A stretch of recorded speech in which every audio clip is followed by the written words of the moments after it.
बिस्मिल्लाहिर्रहमानिर्रहीम, अस्सलाम वालेकुम। मैं हूं जावेद इकबाल और आप देख रहे हैं प्रोग्राम शाहराए दस्तूर। आज के प्रोग्राम में हम पाकिस्तान की सियासत और मईशत पर तो बात करेंगे ही, लेकिन पाकिस्तान के लिए एक अच्छी खबर। पाकिस्तान हॉकी टीम ने बेहतरीन परफॉर्मेंस का मुजाहरा किया है Sultan Azlan Shah hockey cup के फाइनल में। पाकिस्तान ने इस टूर्नामेंट में बेहतरीन परफॉर्मेंस पहले भी दी थी और कई बेहतरीन टीमों को शिकस्त दी।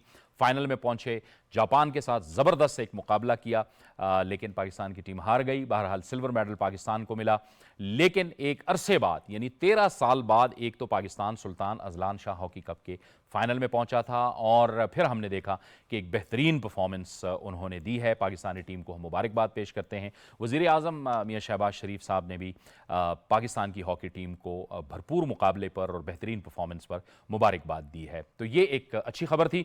और अब हम पाकिस्तान के लिए पाकिस्तान की सियासत, पाकिस्तान की मईशत में भी अच्छी खबरें हैं कि पाकिस्तान की मईशत दुरुस्त सिमत में गामजन है। सऊदी सरमायाकारी के बाद जो दीगर ममालिक हैं, दोस्त ममालिक, उनसे भी सरमायाकारी के इम्कानात हैं और हम देख रहे हैं कि उसके असरात सामने आना शुरू हो गए हैं। जो कराची स्टॉक मार्केट है वो एक नए रिकॉर्ड पर पहुंची है, बुलंदी के 73,000 पॉइंट्स तक पहुंची है। और इसके साथ साथ हम ये भी देख रहे हैं कि डॉलर के मुकाबले में रुपया भी तगड़ा हुआ है। लेकिन इस सूरत हाल में जाहिर है सियासी इस्तेहकाम होगा तो माशी इस्तेहकाम भी होगा और मुल्क आगे चलेगा, क्योंकि सियासी इंतशार की अब मुल्क में कोई गुंजाइश नहीं है। इसी हवाले से आज हम अपने प्रोग्राम में बात करेंगे और इसके लिए हमें ज्वाइन कर रहे हैं, हमारे साथ मौजूद हैं स्टूडियोज़ में इंजीनियर कमरुल इस्लाम, मुस्लिम लीग नून से आपका ताल्लुक़ है, आपको खुशामदीद कहते हैं गुफ्तगू में। अवामी नेशनल पार्टी के मरकज़ी तर्जुमान हैं इंजीनियर एहसानुल्लाह खान साहब, आपको भी हम खुशामदीद कहते हैं। और पाकिस्तान पीपल्स पार्टी से हमें वीडियो लिंक पर ज्वाइन कर रहे हैं मुस्तफ़ा बलोच साहब, आपको भी बहुत खुशामदीद कहते हैं। इंजीनियर साहब, आप फरमाइएगा कि इस वक्त जो हमें नज़र आ रहा है कि एक दुरुस्त सिमत में हम जा रहे हैं, लेकिन कहीं कहीं आपको लगता है कि अपोजिशन जो है वो कभी जाहिर है अलाइंस भी बनाती है और वो कहती है हम एहतजाज भी करेंगे। इस एहतजाज से आपको लगता है कि कोई सियासी अदम इस्तेहकाम पैदा होगा, या आपको लगता है कि नहीं, हम आहिस्ता आहिस्ता सियासी इस्तेहकाम की जानिब आगे बढ़ रहे हैं? देखें, अपोजिशन का कुछ नहीं, बल्कि आप कहेंगे कि इस वक्त तो मतमा नज़र ही यही नज़र आता है। आप देखें कि IMF को लिखे गए खतूत से, बैरून मुल्क पाकिस्तान के ख़िलाफ़ मुज़ाहरों से, ये जो मैं माजी करीब की बात कर रहा हूँ, माजी बईद की नहीं, तो उससे तो कुछ और मिल रहे हैं। लेकिन सवाल यह है कि क्या ये इस किस्म की जो कोशिशें वो कामयाब होंगी। इस वक्त जो पॉलिटिकल पार्टीज़ हैं वो भी बाहमी इख्तलाफात को, पीपल्स पार्टी और मुस्लिम लीग नून का आपस में कोई वो मशरक़ और मगरब वाली बात है, हमेशा से आपस में राइवल पार्टीज़ रही हैं। लेकिन ये फ़ैसला उन्होंने इसलिए किया कि इस वक्त मुल्क को आगे लेके जाना, और इसके अलावा दीगर भी जो अदारे भी हैं और दीगर जो हमारे जितनी भी यानी सियासी ताकतें भी और दीगर भी, वो इस बात पे मुत्तफ़िक़ हैं कि ये आखिरी मौका है इस वक्त मुल्क को। और ये बेसिकली ना सिर्फ डायरेक्शन की निशानदेही कर रहे हैं, बल्कि उस डायरेक्शन की तरफ कामयाब सफ़र की भी। कुल देखें दो माह हुए हैं हुकूमत को बने हुए, ये 2.5 महीने हो गए। इस 2.5 महीने के अंदर आप देखें कि सूबाई हुकूमतों का देख लें, पंजाब की अगर मैं मिसाल दूँ कि डिलीवरेंस के पॉइंट ऑफ व्यू से पंजाब हुकूमत की कारकर्दगी, फिर मरकज़ी कि वो काम जो डेकेड्स में होते थे, दहाइयों में होते थे, वो हफ्तों और महीनों में हुए हैं। चाहे वो प्राइवेटाइजेशन का प्रोसेस है, चाहे वो टैक्स रिफॉर्म्स का है, तो इस पर बड़ी तेज़ी से काम जारी है। और ये बुनियादी तौर पर इसकी जो रिफ्लेक्शन है, ये मेरे दावे से या किसी और के दावे से साबित नहीं होगी, ये उन इंडिकेटर से साबित होगी। और उसमें से सबसे बड़े इंडिकेटर का भी आपने जिक्र किया कि स्टॉक एक्सचेंज, यानी सरमाया जो है वो हमेशा महफूज जगह ढूंढता है। एक रेडी वाला भी अगर उसे पता हो कि आज गैर यकीनी सूरत हाल है, तो वो 2-3 हज़ार का सौदा लेके बाहर नहीं निकलता, तो कुजा के बड़े सरमायादार। तो इस वक्त जो दुनिया में खुसूसन मिडल ईस्ट से जो सरमायाकार रुख कर रहे हैं पाकिस्तान का, अभी रिसेंटली सऊदी वफ्द ने जो दौरा किया और उसमें जो 5 से लेकर 10 अरब डॉलर तक की जो अभी उन्होंने यकीन दहानी कराई है इन्वेस्टमेंट की, इमदाद की नहीं, माजी के बरक्स, ये बुनियादी तौर पर उसी एतमाद की निशानदेही करता है। और उन्हें ये यकीन है कि जी हमारा सरमाया भी महफूज होगा, और वो उस सरमाए की वजह से फिर क्या होगा, आम आदमी को सहूलत होगी, रोज़गार के मौके पैदा होंगे, एवरेज इनकम बढ़ेगी, एक्सपोर्ट्स बढ़ेंगे। तो ये बुनियादी तौर पर ये सारे इंडिकेटर्स इस वक्त मुस्बत है। और इंशाल्लाह अब हमें वैसे भी, मैं जैसे मैंने कहा, आखिरी मौका है। तो इस आखिरी मौके से इस वक्त कौम जो है वो भरपूर फ़ायदा उठाने के मूड में है, लेकिन उसके साथ साथ जो रुकावटें हैं वो भी उतनी ही संगीन है कि वो जो रुकावटें खड़ी करने की कोशिश की जा रही है उसमें मैं इल्ज़ाम तो नहीं दूंगा, लेकिन ये जो इशारे आ रहे हैं उसमें शायद लगता है कि कुछ जो हमारे अज़ली जो हमारी जो पाकिस्तान की तरक्की नहीं चाहते उन ताकतों का भी शायद कुछ किसी न किसी हद तक साथ हो, क्योंकि अपने कई दफ़ा उसमें इस्तेमाल हो जाते हैं। तो मेरा ख्याल है कि अब हमें एक दफ़ा पाकिस्तान की वेलफेयर को, टैक्स कलेक्शन जब बेहतर होगी तो डिलीवरेंस खुद ब खुद बेहतर होगी। ठीक है, मुस्तफ़ा बलोच साहब आप बताइएगा, ज़ाहिर है इस वक्त पाकिस्तान पीपल्स पार्टी और मुस्लिम लीग नून जो हैं वो एक मखलूत हुकूमत का हिस्सा हैं और निज़ाम को आगे बढ़ाने की कोशिश कर रहे हैं। आप भी समझते हैं कि अगर जो जो रुकावटें डालने की कोशिश कर रहे हैं, ये रुकावटें जो हैं ये आपकी जो परफॉर्मेंस है उस पर असरअंदाज नहीं हो पाएंगी? बिस्मिल्लाहिर्रहमानिर्रहीम। जावेद साहब देखिए, सियासी इस्तेकाम बिल्कुल एक अहम ज़रूरत है इस वक्त मुआशी इस्तेकाम के लिए। और पीपल्स पार्टी तो अपना जो डिलीवर करना चाह रही है, चाहे वो सिंध में हो, चाहे वो वफाक में एज अ पार्लियामेंट में जो हम एक अपना किरदार अदा कर रहे हैं, और जैसे सदर जरदारी साहब जैसे उन्होंने कॉन्स्टिट्यूशनल पोस्ट के ज़रिए वो चाह रहे हैं कि ये तमाम फोर्सेस, पॉलिटिकल फोर्सेस एक पेज पे आएँ ताकि इंटरनेशनली भी हमारा एक अच्छा मैसेज जाए। तो हम तो अपना जो एक हम पीपल्स पार्टी ने हमेशा से एक किरदार अदा किया है, हमेशा क्राइसिस में ही हमने कोशिश की है कि मुल्क को इंतशार से बाहर निकालें। लेकिन मसला ये है कि अभी हम जो देख रहे हैं कि जिस तरह आरिफ अलवी साहब ने एक स्टेटमेंट दिया, जो कि जैसे वो खान साहब से मिल के बाहर आए और उन्होंने जो स्टेटमेंट दिया, उस स्टेटमेंट से जो नज़र आ रहा था कि वो इंतशार अभी भी चाह रहे हैं। तो अगर एक सियासी जमात जो एक कंटिन्यूस इंतशार की तरफ जा रही है, तो उससे तो हमें अब नज़र यही आ रहा है कि वो एक पॉलिटिकल सेटलमेंट की तरफ नहीं जाना चाह रहे, और उनका फोकस यही है कि किसी न किसी तरीके से मज़ीद माहौल ख़राब हो।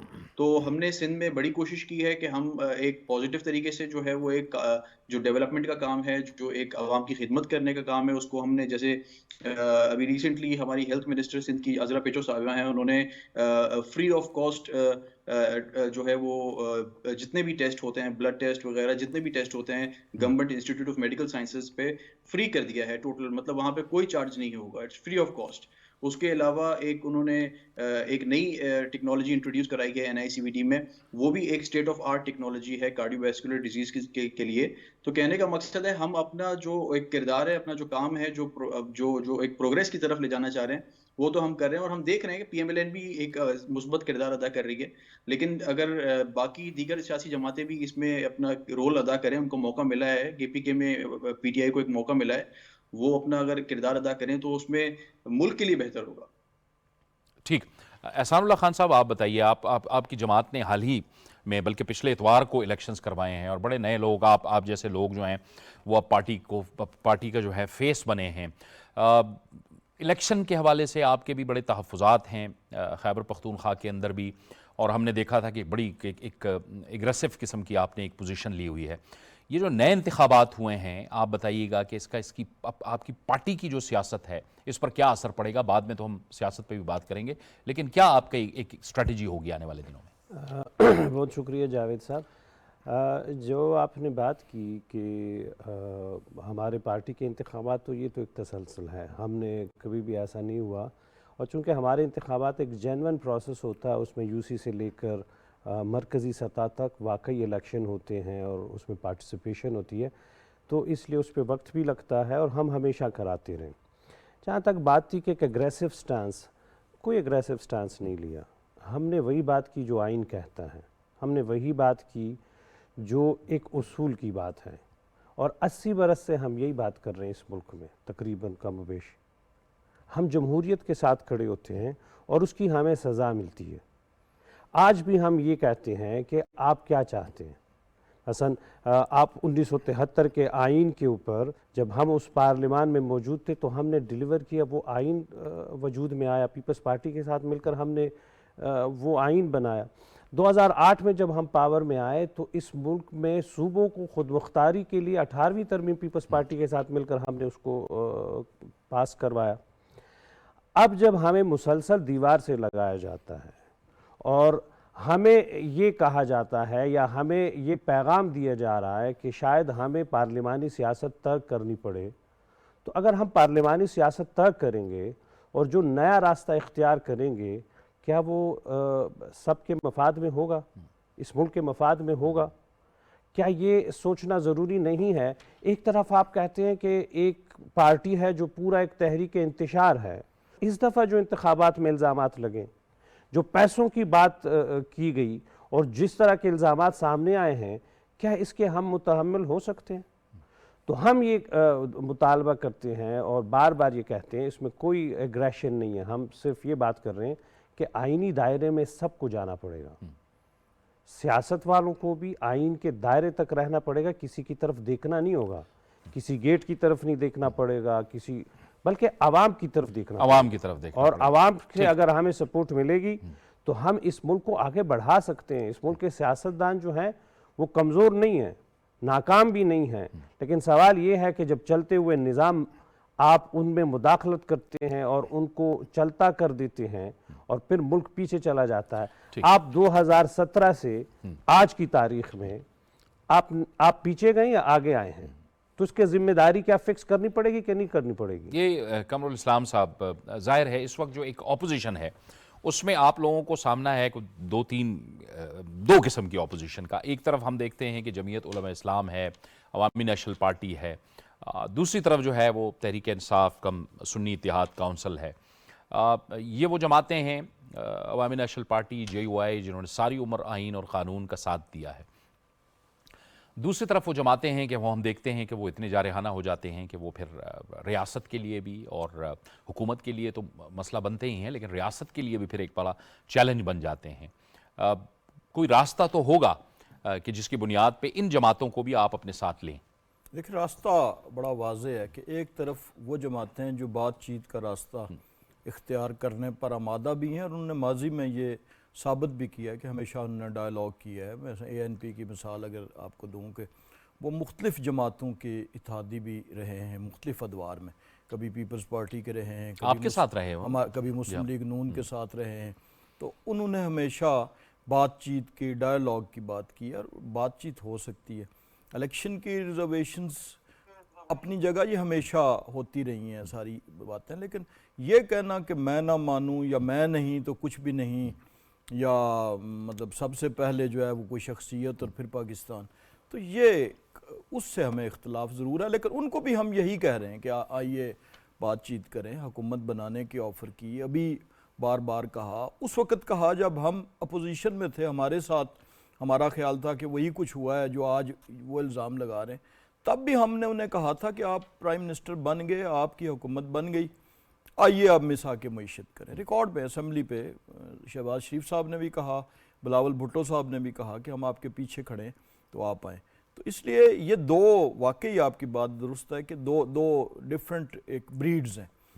तो एक जो है वो तो बहुत हद तक काबिल एहतराम भी हैं, काबिल कबूल भी हैं, और उनकी हर जो भी बात होगी वो हुकूमत की, मैं इस वक्त तो हुकूमती पार्टी की बात कर रहा हूँ और अपनी जमात की बात कर रहा हूँ। लेकिन मेरा ख्याल है कि कोई और क्वार्टर भी ऐसा नहीं होगा, शायद कोई गलत फहमियाँ भी हो सकती हैं, कुछ जो उसके नतीजे में कुछ शकूक व शुबहात हो सकते हैं जिसका इजहार इंजीनियर साहब ने किया। लेकिन बात यह है कि इलेक्शन में शायद कोई फेवरेबल या कम फेवरेबल ग्राउंड की तो आप इल्ज़ाम लगा सकते हैं, लेकिन मेरा ख्याल है कि मुल्की अदारों पे इस किस्म का इल्ज़ाम लगाना कि खुदा न ख्वास्ता उन्होंने कोई पैसे लेके, मतलब आप वैसे भी हक़ाइक़ की रोशनी में देखें कि जिन पर का ये बैनुसतूर इल्ज़ामात का जिक्र कर रहे हैं, क्या वो किसी उम्मीदवार से कोई ख़रीदो फ़रोख्त या असम्बली की ऐसी बात हो सकती थी? मेरा ख्याल है ये, और अगर होती तो मेरे बैकग्राउंड से आप वाकिफ़ हैं, मुझ जैसा कल्लाश जो है वो असम्बली में ना होता अगर वो माली अमूर होते।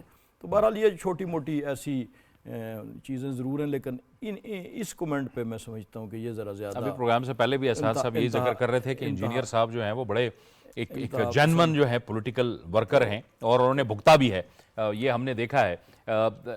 मुस्तफ़ा बलोच साहब, रास्ते तो हैं, बातचीत भी होती है। अब आप देखें कि जैसे एमल वली खान साहब सेनेट के अंदर आए और उसमें हमने देखा कि सदर आसिफ अली जरदारी साहब का एक बड़ा अहम किरदार था उनको लाने के लिए। तो इसी तरह जाहिर है कि JUI भी इस वक्त ऑपोजिशन में है और वो ऑपोजिशन कर रही है, उसको भी तहफ़्फ़ुज़ात हैं, लेकिन समहाउ वो भी आपके साथ भी हुकूमत में रहे, मुस्लिम लीग नून के साथ भी हुकूमत में रहे। बातचीत से ही बात आगे बढ़ती है और बातचीत से ही मुज़ाकरात के भी रास्ते खुलते हैं और हम आगे बढ़ते हैं। देखिए जावेद साहब, बातचीत उससे की जाती है जिसमें कोई शऊर भी हो। अब एक शख्स जो कल तक मौलाना साहब को एक अजीबी तरीके से उनको बुलाया बुलाया जाता था उनके जलसों में, और एक जाहिर है हमारे लिए बहुत काबिल एहतराम है, हमें दुख होता था एक सियासी वर्कर के हैसियत से, एक सियासी एज अ पॉलिटिकल स्टूडेंट हमें दुख होता था कि एक सीनियर लीडर को एक जलसे में एक पॉलिटिकल पार्टी का लीडर जो है वो किन अल्फाजों से बुला रहा है। अचकज़ई साहब के बारे में किस तरह की हरकतें करते थे खान साहब धरने में।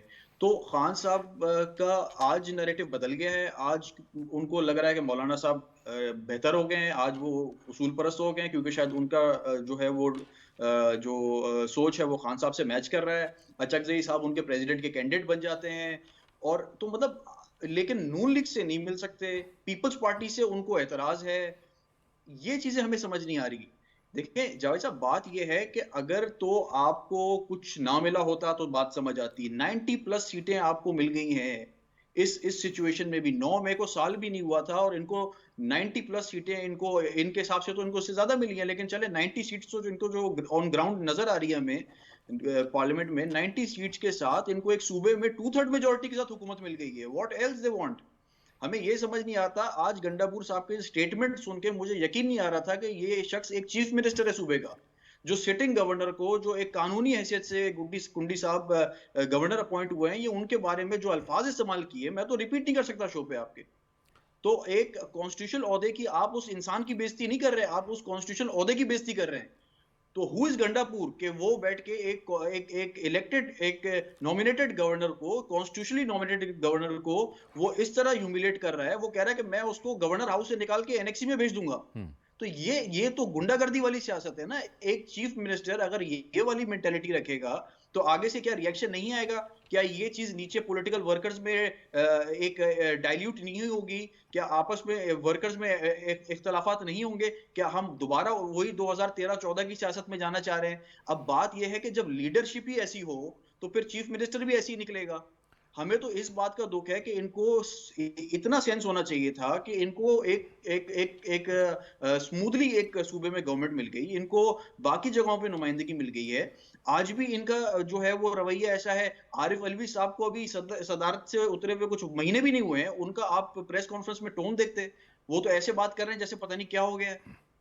तो कहने का मकसद है कि ये रवैया तो काबिल कबूल नहीं है। मेरे ख्याल में कोई पॉलिटिकल पार्टी भी इस तरह से सियासत को एक्सेप्ट नहीं करेगी। देखिए मौलाना साहब काबिल एहतराम है, लेकिन वो आए पार्लियामेंट में, उन्होंने एक्सेप्ट किया। उनके एतराजात हैं, वो हर पॉलिटिकल पार्टी के हैं, हमारे भी एतराजात हैं, नून लीग के भी एतराजात होंगे, एएनपी के भी एतराजात होंगे। लेकिन इसका मतलब ये तो नहीं है कि हम हर चीज जो है ना दांव पे लगा दें, हम मुल्क की मईशत, सियासत सब एक तरफ कर दें कि खान साहब को बस जो है ना वो उनके हिसाब से जो है सीटें नहीं मिली हैं, खान साहब वजीर आजम नहीं बन सके, इसलिए जो है वो सारे मामला होल्ड पे होंगे। Now we can not Javed साहब अफोर्ड दिस। ये वाकई में ये हमारे लिए बहुत एक क्रिटिकल टाइम है इस वक्त। अगर हमने सही तरीके से सही सिमत में मईशत को नहीं लेके गए, आगे चल के 65% आबादी आपकी नौजवानों की बेरोजगार घूम रही है। आप कैसे उनको आगे लेके जाएंगे? आप कैसे कॉम्पीट करेंगे अपने नेबर्स के साथ? हम तो इंटरनेशनली आइसोलेट हो जाएंगे। हमारा हाल तो फिर, हमारी करेंसी तो फिर और ऑब्सोलीट होती जाएगी। तो हमें इन चीजों को देखना पड़ेगा, और हमें मेरे ख्याल में ये जो इंतशारी एलिमेंट है इसको बिल्कुल आइडेंटिफाई करना चाहिए। इनको तो पहली बात है कि 9 मई पे इनको बगैर किसी बात पे इनको अपोलोजाइज करना चाहिए था, पब्लिकली अपोलोजाइज करना चाहिए था खान साहब को, because he was the one जिन्होंने अपने अरेस्ट से पहले बाकायदा वीडियो पैगाम पे कहा था कि ये एक श्रीलंका की तरह एक सिचुएशन क्रिएट हो सकती है। तो खान साहब ने खुद कहा, उसके बाद हमने डॉक्टर यास्मीन राशिद साहिबा की जो है वो ऑडियो क्लिप सुनी, हमने मुराद सईद के स्टेटमेंट सुने, हमने शीरीन मजारी के ट्वीट्स देखे, जिनमें खुल्लम खुला नजर आ रहा था कि वो इंतजार करना चाह रहे हैं। तो एक चीज जो की है आपने, क्राइम किया है, तो आप एक्सेप्ट तो करें। आप एक्सेप्ट भी नहीं कर रहे, आप माफी भी नहीं मांग रहे, और आप जो है ना वो आंखें भी दिखा रहे हैं। तो मेरे ख्याल में इस तरह नहीं होगा। रियासत मेरे ख्याल में अपना जो ड्यू एक्शन है वो लेगी, वो जरूरत भी है। जाहिर है ये तो एक प्रेसिडेंट बन जाएगा, एक रेड लाइन होती है, और रेड लाइन को क्रॉस नहीं करना चाहिए। हर पॉलिटिकल पार्टी को अपने डोमेन में काम करना चाहिए। खान साहब ने समझा कि वो शायद रियासत से भी ऊपर हैं, ये उनकी गलतफहमी थी। क्योंकि रियासत सबसे ऊपर है। हम पॉलिटिकल पार्टीज एक अपना किरदार अदा करते हैं, लेकिन रियासत रियासत है, रियासत ऊपर है। बाकी सारी पॉलिटिकल पार्टीज अपना किरदार अदा करती हैं कि रियासत मजबूत हो, रियासत में जमहूरियत मजबूत हो, रियासत में जो जो लोग हैं, जो पब्लिक है हमारी, वो खुशहाल हो। ठीक। तो इसके लिए मेरे ख्याल में बाकी सारी पार्टीज एक पेज पे हैं। एक पार्टी जो उस पर राजी नहीं हो रही है, तो उसका फिर मेरे ख्याल में पब्लिक भी फेडअप हो जाएगी कुछ दिनों में। आप देखेंगे कि ये इंतशार वाली सियासत से अब लोग भी बेजार हैं। ये बात चूंकि खैबर पख्तूनख्वा के हवाले से भी हुई, एहसान साहब, तो आप फरमाइएगा कि चूंकि आप लोगों की हुकूमत वहाँ रही है, आप लोगों ने पीपल्स पार्टी के साथ मिलकर वहाँ हुकूमत की है, और अब जब उस वक्त हुकूमत की तो वो ज़ाहिर है दहशतगर्दी के ख़िलाफ़ जंग के हवाले से उस वक्त हालात बहुत कशीदा थे। आप लोग आपके कारकुन भी निशाना बने, आपकी लीडरशिप भी निशाना बनी, लोग शहीद हुए। इस वक्त आपको वहाँ पे क्या गवर्नेंस नज़र आ रही है? उस वक्त हम देख रहे हैं जो एक माहौल है वहाँ पे, कुंडी साहब की बहैसियत गवर्नर तैनाती हुई है, और बराह रास्त जो है वो वज़ीर आला गवर्नर के साथ जो है वो अब एक चपकलिश में आ गए हैं, जिस तरह के लहजा इस्तेमाल किया जा रहा है। तो कोई गवर्नेंस पे भी कोई फोकस नज़र आ रहा है वहाँ पे? देखिए, गवर्नेंस आपको इससे पहले 10 साल कब नज़र आई थी वहाँ पे? सवाल तो ये है कि 2014 में जब इन्होंने धरना दिया यहाँ पे 2014 में, तो वो सूबाई हुकूमत ही सब कुछ फैसिलिटेट करती थी, और वही जत्ते लेकर यहाँ इस्लामाबाद के ऊपर चढ़ दौड़ते थे। हमारा तो बुनियादी जो मसला है वो ये है, हम ये पूछना चाह रहे हैं, जिस तरह नवाज शरीफ साहब ने इलेक्शन से पहले कहा कि कुछ लोगों की अकाउंटेबिलिटी ज़रूरी है, और ये बड़ा ज़रूरी अमल इसलिए है कि हम ये कहते हैं कि पहले तो आपने एक ऐसे सियासी ग्रोह की आबियारी की जिसने सियासत और सियासतदानों को गाली बना दिया, जिनसे लोगों के घर महफूज नहीं थे, और फिर आपके भी घर महफूज ना रहे। तो पहले आपने उनको परवान चढ़ाया, आगे बढ़ाया, फिर वो इस जगह तक पहुंच गए कि अब उनका हाथ जो है वो लोगों के गिरेबान पे है। तो गवर्नेंस तो देखें, आप अली अमीन गंडापुर साहब की शख्सियत से ये अंदाज़ा लगाएं कि उनकी तरजीहात क्या हैं, इमरान खान साहब की तरजीहात क्या हैं। वहाँ उनको सीएम बनाने का जो फ़ैसला हुआ, क्या वो एक पूरे कलेक्टिव विजडम का इंसल्ट नहीं था? क्या वो शख्स इस काबिल है कि वो इस सूबे का वज़ीर आला रहे? कहीं भी उनकी इससे पहले भी ना गवर्नेंस और ना इन चीज़ों की तरजीहात रही है। और अब भी हम ये कहते हैं, देखें जो हालात पैदा हुए गंदम के हवाले से, पंजाब में ज़ाहिर बात है कि वो बड़ी अच्छी क्रॉप हुई, कीमतें गिर गईं। इन्होंने क्या किया है अभी तक? कोई फ़ायदा लिया है उससे? जो कीमत फ़र्ज़ करें 2700-2800 तक गिर गई थी एक वक्त तक, क्या इन्होंने बर वक्त फ़ैसला किया कि सूबे के आवाम को 400 रुपये, 500 रुपये, 300 रुपये आटे की बोरी पर उनको फ़ायदा होता और वो कम कीमत पे मिलती? वो गफलत में रहे। आज तक कोई आपको समझ आ रही उनकी? MPA जो आपका हॉस्टल है, उन पे लॉजेस हैं जो है, उनके ऊपर पैसे लग रहे हैं, MPAs को फंड्स इशू हो रहे हैं, काम नहीं हो रहा, कहीं दिख भी नहीं रहा, गवर्नेंस भी नहीं है। तो हम इसलिए ये कहते हैं कि जो 10 साल हुकूमत ना कर सके, जो डिलीवर ना कर सके, और वो उससे भी ज़्यादा नशिस्तों के साथ फिर इलेक्शन के ज़रिए से आ गए, तो इस पर गौर करना पड़ेगा कि आखिर आप इन लोगों के साथ क्या, शायद कुछ सियासी कुव्वतों के लिए जो पॉजिटिव किरदार अदा करना चाहते हैं, उनके लिए आपने इनको रखा है कि कम से कम आप एक कॉर्नर में एक स्ट्रेंथ रखेंगे कुछ लोगों की जो सिर्फ इंतशार की बात करेंगे। कंवर साहब के परफॉर्मेंस के अलावा कोई और रास्ता नहीं है, यानी निज़ाम का हिस्सा हैं तमाम सूबों के अंदर, और जो अपोजिशन है, सुन्नी इत्तेहाद काउंसिल है, वो भी निज़ाम का हिस्सा है। वो अब रियासत को किसी तौर से भी आंखें नहीं दिखा सकती, बल्कि उससे अवाम की खिदमत करनी होगी। चारों वज़राए आला हैं, मुख्तलिफ जमातें हैं, परफॉर्मेंस दें और मज़ीद वोट लें और डिलीवर करें आप। बिल्कुल ऐसे ये भी आप देखेंगे कि कुछ 1-2 महीने के अंदर ये बजट आता है तो तकाबुल शुरू हो जाएगा परफॉर्मेंस का, पंजाब का, सिंध का और KP का, बिलखसूस बलूचिस्तान भी ज़ाहिर है उसमें शामिल है। लेकिन इन 3 सूबों का बिल्कुल जो है ना वो आपस में कंपटीशन होगा। ये हमने दौर देखा था 13 से 18 में भी, जिसमें सूबों की परफॉर्मेंस को मीडिया पे, सोशल जो हमारी तंजीमें थीं, NGOs थीं, उन पे ये तकाबुल होता था कि किसने तालीम के लिए क्या किया, किसने सेहत के लिए क्या किया, किसने रोज़गार के लिए क्या किया, किसने इंफ्रास्ट्रक्चर के लिए क्या किया, कितना बजट रिज़र्व किया। इवन यूटिलाइजेशन पे हमारे मुकाबले होते थे कि परसेंटेज यूटिलाइजेशन ऑफ बजट और जो अपनी कंप्लीशन ऑफ प्रोजेक्ट्स, आपको मशहूर याद होगा मेट्रो लाहौर वर्सेस वो जो पेशावर मेट्रो थी, तो उसकी परफॉर्मेंस पे तो वो तो फिर पर्दा चाक होगा।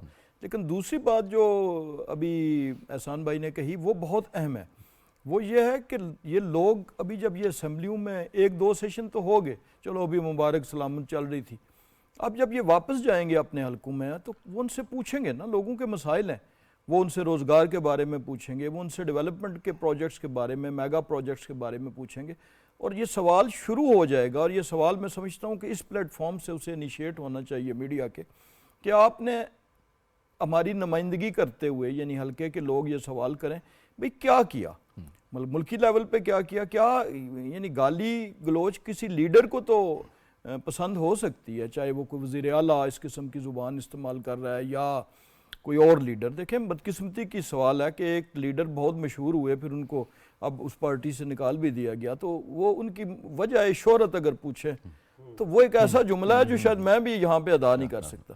तो ये जब पसंदीदगी होगी, ये लीडर की पसंदीदगी हो सकती है कि जी ऐसे लोग भाई मैं इनको आगे लेके आऊँ, लेकिन ये अवाम की पसंदीदगी नहीं होगी। अवाम तो यकीनन ये सवाल करेंगे और पूछेंगे कि क्या तुमने इतनी गालियाँ वहाँ पे दी, या इतना शोर किया, या इतने बैनर लहराए, या इतने जूते लहराए, तो ये तो कारकर्दगी का मेयार नहीं है। अब लोगों में शऊर आ गया, पाकिस्तान की सियासत वो नहीं रही, और अगले आप 4-6 महीने साल में देखेंगे कि जो रहा सहा वो वाला आंसर था ये ख़त्म होगा। अब लोगों में शऊर आ रहा है और ये सवाल होंगे और इस सवाल का जवाब देना पड़ेगा, और जो नहीं दे पाएगा वो फिर दरियाबुर्द हो जाएगा। लेकिन ये एहसान साहब, सियासत के अंदर रवादारी थी, तहम्मुल था, एक दूसरे को बर्दाश्त करने का एक जज्बा होता था, वो सकाफ़त या वो कल्चर भी ख़त्म हो गया। फिर सोशल मीडिया ने जिस अंदाज में जिस तरह से लोगों के जहनों को बनाया, हर आने वाली ख़बर वो आई, वो किसी ने तस्दीक नहीं की, उसको आगे शेयर किया, आगे बढ़ा दिया, और एक अजीब सा रवैया गुज़श्ता कई सालों से हम देख रहे हैं। ये तो देखिए ये पूरा एक डिज़ाइन था, मैं बार बार अब एक बात की तकरार नहीं करना चाहता हूँ, और उस डिज़ाइन से नुकसान बहुत ज़्यादा हो गया और सियासत को उस जगह पहुँचा दिया गया। और आप देख लें कि ये कहाँ से शुरू हुआ और कौन कर रहा है। एक तो बदकिस्मती से दाएं बाजू की जो सियासी जमातें होती हैं उनके साथ ये मसाइल बहुत हैं। वो शख्सी किस्म के मामलात में उलझती हैं, लोगों पर इल्ज़ाम तराशी करती हैं, किरदार की तरफ आती हैं, मज़हब लोगों के ख़िलाफ़ इस्तेमाल होता है। ये दाएं बाजू के सियासी जमातों में ये मामला बहुत है, लेकिन यहाँ लोगों ने इवॉल्व भी किया है। मुस्लिम लीग लोगों ने उससे उस चीज़ से आगे गई, आगे निकल आई, और ये अब आगे जाके आपके लिए ये मसाइल और सामने होंगे। देखिए गुज़िश्ता दिनों दीर में बाकायदा 6-7 अफराद कत्ल हुए, किस बात पर कि ये इंतशार, तहरीक इंतशार वाले ये वहाँ लोगों के घरों के सामने अब नारे भी लगाएं, ढोल भी बजाएं, तो आगे लोग क्या कहेंगे? क्या अब लोग अपने घरों से भी बाहर नहीं निकलेंगे? अब मैं एक और अहम नुक्ते की तरफ आपकी तवज्जो दिलाना चाहता हूँ, क्योंकि फ़िलहाल तो मैं इकॉनमी और उस बहस में नहीं जाऊँगा। जब हुकूमत के कुल 3 महीने हो गए या 2 महीने हो गए, हम we should have given them some time कि भाई फिर बात करेंगे इसके ऊपर, टेक्निकली भी बात करेंगे। लेकिन जो एक तरजीह इस वक्त आपकी होनी चाहिए, जो इस वक्त अमन व अमान की सूरत हाल है, बिल्कुल उसकी तरफ आ रहे हैं, बिल्कुल ठीक है, वो आपकी प्रायोरिटी में क्यों नहीं है, तरजीहात में शामिल क्यों नहीं है? आप मिनरल्स पर बात करते हैं, मिनरल्स की डेवलपमेंट पे बात करते हैं, उसमें इन्वेस्टमेंट की बात कर रहे हैं सऊदी। जब बलूचिस्तान और खैबर पख्तूनख्वा में अमन नहीं होगा तो फिर ये मामला कैसे आप आगे बढ़ाएंगे?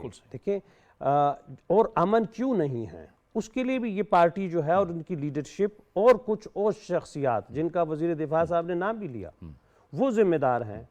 तो वो अकाउंटेबिलिटी क्यों नहीं होनी चाहिए? जब हमारे मरकज़ी सदर एमल वली ख़ान साहब उनके ख़िलाफ़ अदालत में गए तो फिर उनको तौहीन अदालत की कार्रवाई का सामना करना पड़ा। तो मैं कहता हूँ कि इस वक्त खैबर पख्तूनख्वा के अमन व अमान के हालात बहुत शदीद ख़राब हैं। तालिबान का अफ़गानिस्तान में इक़्तिदार में आने के बाद जो ग्रोह यहाँ पे लोगों पे हमले करता है, TTP की जब हम बात करते हैं तो उनको और क़ुव्वत मिली है और स्ट्रेंथ मिली है। We have to address this issue on priority.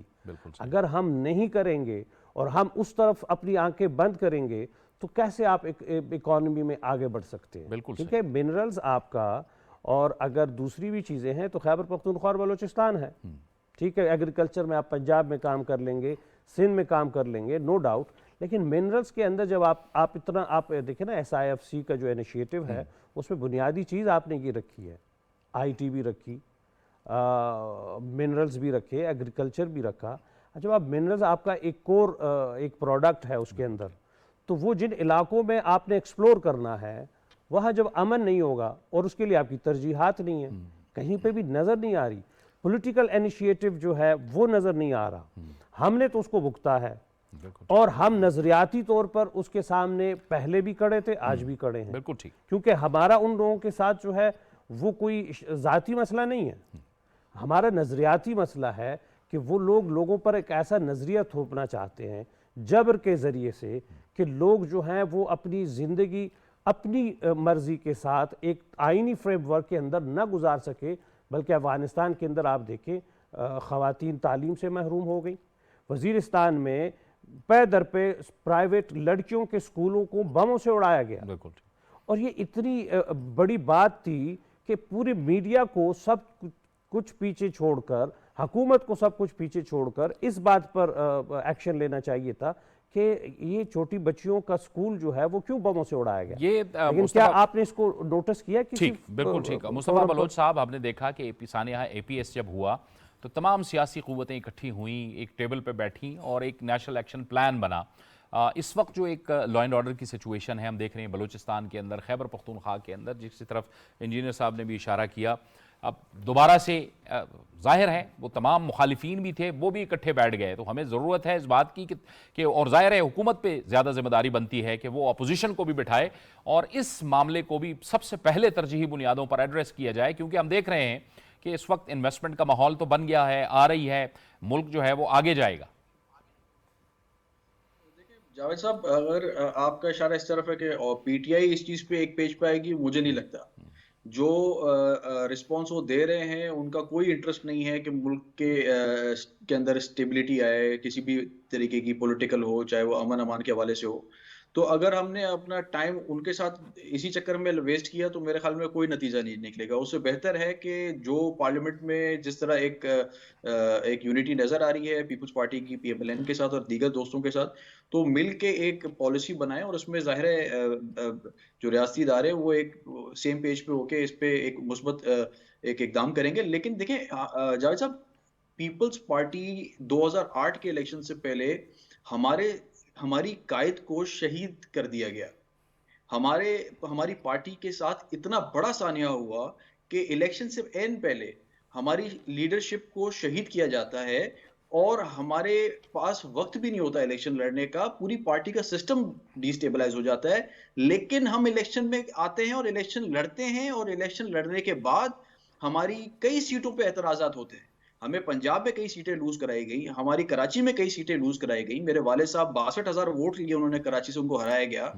सारी चीजें हमारे एतराजात थे, लेकिन हमने जमहूरियत को डिरेल नहीं होने दिया। क्यों? क्योंकि हमारे पास फिर सदर जरदारी जैसी लीडरशिप थी, जिन्होंने एक विजडम के तहत, एक फार साइटेड लीडर के तहत, एज अ स्टेट्समैन उन्होंने यही देखा कि अगर इस वक्त इन छोटी चीजों पे, कुछ सीटों पे, चंद सीटों पे एतराजा तो थे और वो हमारे लिए आज भी एतराजा हैं कि हमारे साथ यहाँ पे नाइंसाफी हुई है, लेकिन वक्त नहीं था। वो वक्त नहीं था। उस वक्त आपके नॉर्दर्न बॉर्डर्स पे हालात खराब थे, आपके KPK में वॉर ऑन टेरर की वजह से काफी हद तक जो है वो इफेक्ट हो रहा था। तो उस सिचुएशन को देखते हुए पीपल्स पार्टी ने एक बड़ेपन का मुजाहरा किया। इस तरह का सिचुएशन अगर हो तो मैं नहीं देखता कि कोई और जमात, चाहे पीपल्स पार्टी या PMLN हो या ANP हो, जिन्होंने काफ़ी ANP की तो मैं तो सलाम पेश करूंगा कि इनकी लीडरशिप ने कई शहादतें पेश की, उसके बावजूद जमहूरी अमल में साथ हैं और मैं उम्मीद करूंगा कि वो इलेक्शंस में आगे भी हिस्सा लें और एक मुस्बत किरदार अदा करें। KPK की आवाम बड़ी सपोर्ट करती है इनको। तो कहने का मकसद है ऐसी जमहूरी फोर्सेज जिनकी कुर्बानियां हैं, जिन्होंने मियाँ साहब की भी कुर्बानी है, हम तो देखिए सबको एक्नॉलेज करते हैं। हमने पीपल्स पार्टी ने कभी भी अपने आप को इस चीज से वो नहीं किया कि सिर्फ पीपल्स पार्टी जमात है इसकी कुर्बानी, हम कहते हैं सबकी कुर्बानी है। लेकिन यही पार्टीज हैं जो पाकिस्तान को उस मंजिल तक ले जा सकती हैं जिसका ख्वाब कायदे आजम ने देखा है। इस वक्त हम अगर पीटीआई के ख्वाहिशात पे अगर हम फंसे रहे तो जावेद साहब फिर बहुत ही आगे जो है ना मुश्किलात होंगी। तो जमहूरियत को जो है मजबूत करने के लिए हमें एक रोड मैप बनाना पड़ेगा और उसको फॉलो करना पड़ेगा। इंशाल्लाह 5 साल के अंदर आप देखेंगे, जैसे आपने अपने प्रोग्राम के शुरू में बताया कि एक पॉजिटिव रिस्पांस आ रहा है स्टॉक मार्केट में भी, और आपके जो रिजर्व्स हैं वहां पे भी, और आईएमएफ की तरफ से भी एक मुस्बत एक पैगाम मिल रहा है, और सऊदी अरब भी इन्वेस्टमेंट करने को तैयार है। ईरान के साथ भी हमारी गैस पाइपलाइन शुरू होगी तो काफी हद तक इससे भी हमें रिलीफ मिलेगा। तो there are very positive aspects जो नजर आ रहे हैं। तो लेकिन इंशाल्लाह ये है कि अभी इंशाल्लाह गवर्नमेंट भी स्टेबल है और एक सेम पेज पे भी हैं सारे फोर्सेस। तो इंशाल्लाह आप देखेंगे कुछ सालों के अंदर ये मामला जैसे बेहतर होंगे। जो पब्लिक है जो इस वक्त वाकई में परेशान है, वो जब पब्लिक ग्राउंड पे देखेगी, अपने हलकों में देखेगी काम हो रहा है, तो मेरे ख्याल में ये जो इंतशार का एलिमेंट है ये खुद ही खत्म हो जाएगा। ख़त्म हो जाएगा। और ये कमरुल इस्लाम साहब, सियासत जो है वो सिर्फ कभी आप हुकूमत में होते हैं, कभी आप अपोजिशन में होते हैं, ये महज इक़्तिदार का नाम नहीं है। हम शायद यहाँ पे हम सियासत को हमने इक़्तिदार ही समझ लिया है। नहीं, ऐसे बिल्कुल नहीं है। सियासत जो अपोजिशन में होते हैं, आप दरअसल हुकूमत की तैयारी कर रहे होते हैं, और जब हुकूमत में होते हैं तो आप दरअसल अपोजिशन की तैयारी कर रहे होते हैं, क्योंकि हुकूमत में बहुत से ऐसे फैसले करने पड़ते हैं मुल्की मफाद में जो शायद सियासी मफाद में नहीं होते। और अब जो हुकूमती जमातें हैं उन्होंने ये फ़ैसला कर लिया है कि हमने पहली तरजीह रियासत को देनी है और इसको पॉलिटिकल कैपिटल को उसके पीछे रखना है। एक अभी बलोच साहब बात कर रहे थे तो मैं उनसे जुज़वी तौर पर इत्तेफाक करते हुए, मेरा ख्याल है कि वो बिल्कुल दुरुस्त फरमा रहे हैं उन रवैयों को। एक बात रह गई थी कि एक ऐसे मुआशरे में, यानी पख्तून मुआशरे में, जहाँ बड़ों की बहुत ज़्यादा इज़्ज़त है, वालदैन की तो उससे ज़्यादा वालिद की, लेकिन बड़ों की, वहाँ पे एक ऑनरेबल लीडर ये कह रहे हैं कि माफ़ी तो मैं बाप से भी ना मांगूँ। यानी मतलब आप देखें ये उन रुझानात बिल्कुल की, अफसोसनाक और इनका बात। मुखातब वो लाखों करोड़ों पख्तून भी नहीं थे, पाकिस्तानी भी नहीं थे। उनका मुखातब वो एक लीडर थे कि जिनके नज़र में वो ये बताना चाह रहे थे कि मैं I am more loyal to the king than the king himself. तो ये रुझानात जो हैं ये वाकई कभी कभी निशानदेही करते हैं कि शायद ये मामलात उस तरह इफ़हाम व तफ़हीम वाले ना हों, लेकिन रास्ता तो ऑलरेडी तय भी है, रास्ते पे चल रहे हैं, और ये रिजॉल्व है, ये एक अहद भी है, और ये एक अज़्म है सियासी जमातों का भी और हमारी तमाम जो इस वक्त स्टेक होल्डर्स हैं कि हमने इन सारी चीज़ों से कता नज़र इनको बिल्कुल ख़ातर में नहीं लाना।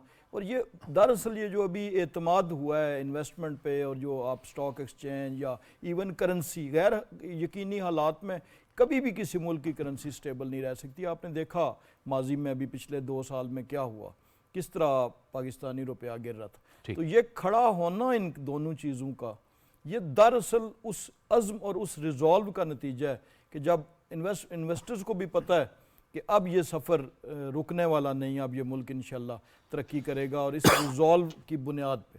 तो ये मैं जुज़वी तौर पर बलोच साहब से इत्तफाक ज़रूर करता हूँ, लेकिन बहरहाल हमने रास्ता फिर भी खुला रखना है कि अगर उनमें भी सेन एलिमेंट्स हों, ठीक है, बिल्कुल, कुछ बाशऊर लोग जो अगर मुज़ाकरात पे यकीन रखते हैं, और बिल्कुल ठीक है, उनके लिए रास्ता खुला रखना चाहिए। चलें, वो हुकूमत तैयार है। और बारहा आसिफ अली जरदारी साहब और वज़ीर आज़म शहबाज शरीफ साहब मीसाक़े मुफ़ाहिमत की बात कर चुके हैं। पहले वो मईशत की बात करते थे, लेकिन अब वो कहते हैं कि मुफ़ाहिमत, क्योंकि ये ज़रूरी है, क्योंकि ये सियासी इस्तेहकाम की जानिब पहला कदम होगा। बहुत बहुत शुक्रिया कमरुल इस्लाम साहब आपका, इंजीनियर एहसानुल्लाह खान साहब आपका, मुस्तफ़ा बलोच साहब आपका भी बहुत बहुत शुक्रिया, आप हमारे साथ इस गुफ्तगू शरीक रहे। हुकूमत पुरज़्म नज़र आती है और उम्मीदें हैं कि हम बेहतरी की जानिब रमादवा हैं। यह था हमारा आज का प्रोग्राम। जावेद इकबाल को इजाज़त दीजिए। अल्लाह हाफ़िज़।